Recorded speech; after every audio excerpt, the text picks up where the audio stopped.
Dangdutan di Paris, Denny Caknan bawakan lagu Mendung Tampo Udan di atas kapal. Penyanyi Denny Caknan akhirnya bisa dangdutan di Prancis, bawakan lagu Mendung Tampo Udan di atas kapal.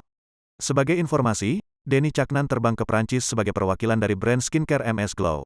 Ia bersama para artis lainnya berkesempatan menonton acara Paris Fashion Week 2022.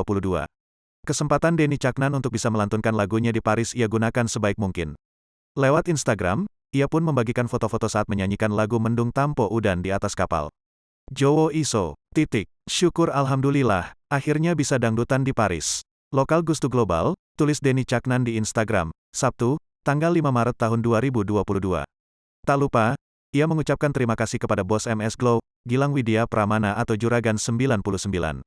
Pada foto-foto yang dibagikan, Denny Caknan terlihat menyanyikan lagu diiringi dengan rekan artis yang berjoget ria. Beberapa artis tanah air itu antara lain Ivan Gunawan, Marshall Widianto, hingga Maharani Kemala.